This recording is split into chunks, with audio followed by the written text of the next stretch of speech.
The famous black stars who exposed America's dark secrets and were persecuted for speaking out, from Josephine Baker to Whitney Houston, from Nina Simone to Billie Holiday.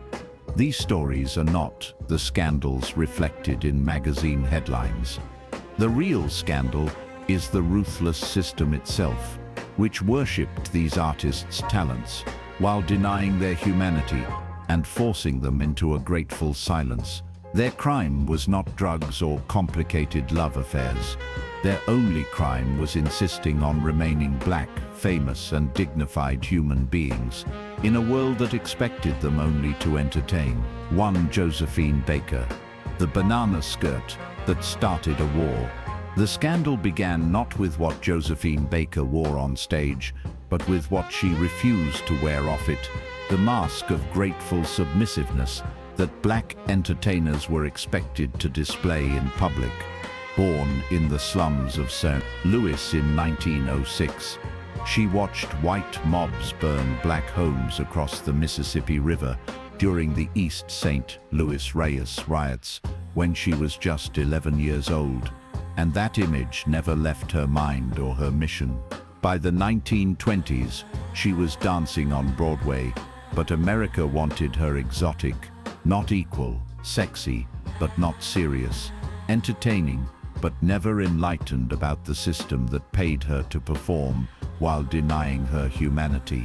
France welcomed her with open arms and made her a star, but America couldn't forgive her for finding love and respect in a country that saw her as more than a novelty act.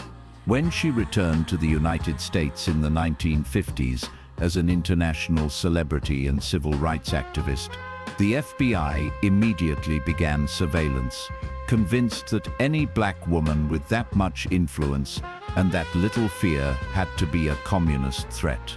They tracked her rainbow tribe, the 12 children of different races and nationalities she adopted, to prove that love could transcend prejudice, and interpreted her commitment to racial harmony as evidence of subversive ideology. The real scandal wasn't that Josephine Baker spoke out against segregation. The real scandal was that speaking out against segregation was considered scandalous in the first place. She refused to perform for segregated audiences, walked away from lucrative contracts rather than compromise her principles, and used her fame as a platform to demand the justice that America promised but never delivered. They called her difficult, ungrateful, dangerous, all the words they used for black women who wouldn't stay in their designated places. But Josephine understood something that terrified the authorities. Talent without submission was the most dangerous weapon of all. 2. Nina Simone, the voice that couldn't be silenced. Nina Simone's first protest song, Mississippi Goddam, was born from pure fury after the 16th Street Baptist Church bombing killed 4 little girls in Birmingham, and civil rights leader Medgar Evers was murdered in Mississippi. She wrote it in 30 minutes, pouring her rage and heartbreak into lyrics that radio stations immediately banned for being too controversial and too political. The scandal wasn't that she wrote a protest song. The scandal was that protesting the murder of children was considered scandalous by an industry that preferred their black entertainers grateful and quiet. Born Eunice Wayman in North Carolina, she was trained as a classical pianist and dreamed of becoming the first black woman to perform with the New York Philharmonic. When racism blocked that path, she reinvented herself as Nina Simone and used her classical training to create a new kind of music that refused to be categorized or contained. She sang jazz, blues, folk, and classical with equal mastery, but it was her unflinching commitment to civil rights that made her dangerous to the establishment that wanted black artists to stay in their lanes. The music industry tried to punish her for refusing to separate her art from her activism, blacklisting her from major venues and radio stations that couldn't handle songs like To Be Young, Gifted and Black or For Women. which explored the different ways that black women experienced racism and colorism. They wanted her voice, but not her message, her talent, but not her truth, her entertainment, but not her education of audiences who needed to hear what America was doing to its black citizens. Nina Simone's real scandal was that she refused to perform happiness while her people were suffering, refused to smile and sing pretty songs while children were being bombed and activists were being murdered. She understood that staying silent was complicity, that entertaining without educating was betrayal, that her voice was both gift and weapon. The industry punished her for that understanding, but history vindicated every word she sang and every stand she took. 3. Whitney Houston, the perfect image that became a prison. Whitney Houston was supposed to be the safe black entertainer, beautiful enough for crossover appeal, talented enough for credibility, and non-threatening enough for white audiences who wanted to love a black woman without confronting racism. Her voice was a gift from God, but the image crafted around that voice became a prison that slowly crushed the woman inside it. The industry wanted her perfect, untouchable, always smiling, never angry, never political, never fully human. The scandal began long before the drug addiction that would eventually kill her.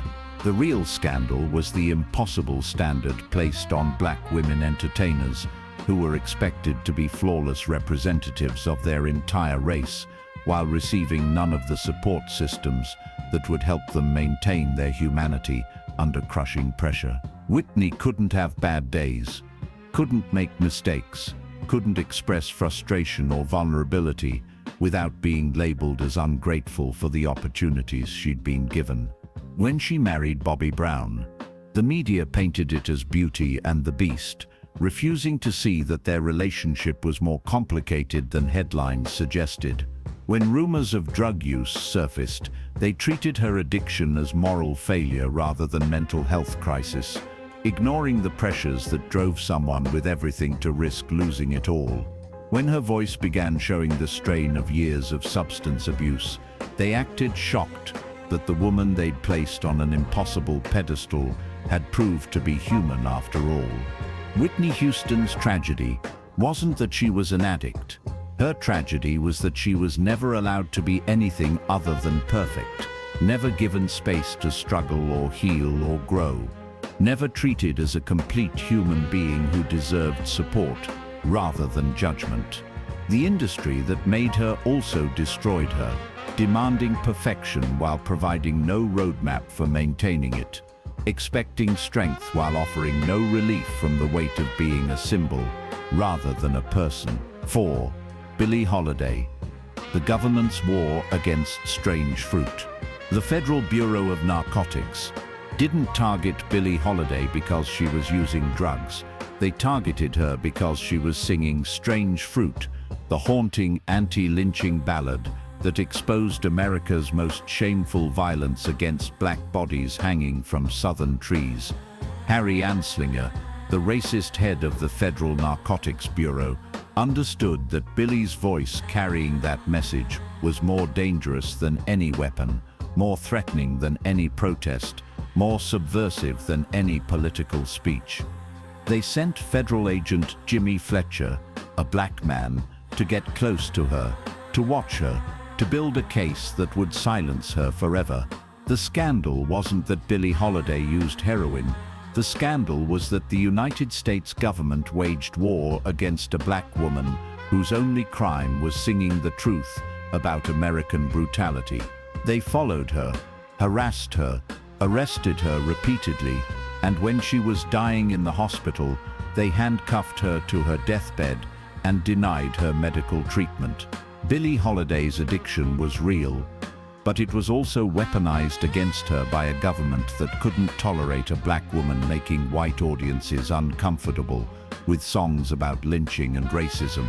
Every time she sang Strange Fruit, she was committing an act of resistance that challenged the narrative of American innocence, and exposed the terrorism that kept Black Americans in line through fear and violence. The government's persecution of Billie Holiday revealed the true scandal: America's fear of Black artists who wouldn't stay silent about the violence they witnessed and experienced. They tried to destroy her credibility by focusing on her addiction, but they couldn't destroy the power of her voice or the truth of the message she carried. Strange Fruit survived her persecution and became an anthem for the civil rights movement, proving that sometimes the most dangerous weapon against injustice is simply refusing to stop singing. 5. Diana Ross. The supreme betrayal. Diana Ross was supposed to be grateful. She was supposed to smile and sing, and never question why she was pushed to the front of the Supremes, while Mary Wilson and Florence Ballard were forced into the background. She was supposed to accept that Berry Gordy saw her as the star, and the others as replaceable backup singers, never acknowledging the voices and talents that helped create the Motown sound that made them all rich and famous. The scandal of the Supremes wasn't the rumors about Diana's relationship with Berry Gordy, or the tension between group members that tabloids loved to exploit. The real scandal was how the music industry pitted Black women against each other, forcing them to compete for scraps of recognition while white executives collected the profits and made the decisions that determined their fates. Florence Ballard was pushed out of the group she helped create. Mary Wilson watched her contributions minimized, and Diana Ross was turned into the villain for succeeding within a system designed to divide them. When Diana left for a solo career, the media narrative focused on betrayal and diva behavior, refusing to examine how Motown's business practices had created impossible situations where talented Black women were forced to choose between loyalty and survival. They wanted the drama of female rivalry, not the analysis of systemic exploitation that turned friends into competitors and dreams into nightmares. Diana Ross's real scandal was that she succeeded in an industry that demanded perfection, gratitude, and silence from Black women, while offering them limited opportunities and maximum scrutiny. She was criticized for being ambitious in an industry that rewarded ambition, for being confident in a system that demanded humility, for taking opportunities that were offered while others were denied chances they deserved equally. The scandal wasn't what Diana did. The scandal was what the industry did to all of them. 6. Josephine Baker's Rainbow Tribe. When love becomes subversion. After World War II, Josephine Baker did something that terrified the American government more than her dancing or her activism. She created a family that proved racial harmony was possible. Her Rainbow Tribe, 12 adopted children from different countries, races, and religions, was living proof that love could transcend the boundaries that segregation insisted were natural and necessary. The FBI monitored her children, tracked their education, and analyzed their upbringing as if raising children without racism was itself a criminal act. The scandal wasn't that Josephine adopted children from around the world. The scandal was that her commitment to proving that children could grow up without prejudice was seen as dangerous propaganda by a government invested in maintaining racial divisions. They investigated her finances, questioning how she could afford to raise 12 children, as if loving children was suspicious when it crossed color lines. They tracked her correspondence with other countries, treating her international adoptions as potential security threats. What the FBI couldn't understand was that Josephine's Rainbow Tribe wasn't a political statement. It was a love statement, a refusal to accept that hatred was natural or inevitable. She wanted to prove that children raised without racism would naturally reject the prejudices that divided their parents' generation. Her experiment in radical love terrified authorities who needed those divisions to maintain their power. The Rainbow Tribe struggled financially because Josephine's activism had made her unemployable in America and reduced her earning potential in Europe. But she never regretted the decision to prove that love was more powerful than hatred, that families could be built on choice rather than biology, that the future could look different from the past if someone was brave enough to create it. Her children grew up knowing they were part of something revolutionary, a family that existed to prove humanity's capacity for love across every boundary society had created. 7. The industry's ultimate scandal, destroying what it created. The real scandal wasn't individual entertainers making mistakes or living complicated lives. The real scandal was an industry that built careers on black talent while systematically destroying the human beings who possessed that talent. They wanted the music without the message, the performance without the politics, the entertainment without the education about what Black Americans experienced in a country that celebrated their art while denying their humanity. Every black entertainer who achieved massive success discovered that fame came with invisible chains, expectations of gratitude, that silenced complaints about injustice, demands for perfection that ignored their humanity, requirements for political silence that denied their citizenship. They were allowed to succeed only as long as they didn't challenge the system that oppressed their communities, permitted to entertain only as long as they didn't educate their audiences about American racism. The scandals that destroyed careers and lives weren't usually about the entertainers themselves. They were about the collision between black excellence and white expectations, between artistic integrity and commercial demands, between human complexity and simplified narratives that reduced complicated people to simple stories. The industry wanted heroes and villains, not human beings dealing with impossible pressures while maintaining their sanity and their souls. These entertainers' real crime wasn't drugs or relationships or political opinions. Their crime was being human while black and famous, demanding dignity while providing entertainment, insisting on respect while generating profits for people who saw them as products rather than people. They paid the ultimate price for refusing to accept that their talent came with the requirement to abandon their humanity, their communities, and their commitment to justice. Become weapons against racism rather than rewards for accepting it. The FBI files on Harry Belafonte documented not criminal activity, but moral courage, not subversive behavior, but patriotic resistance to a system that denied millions of Americans their constitutional rights.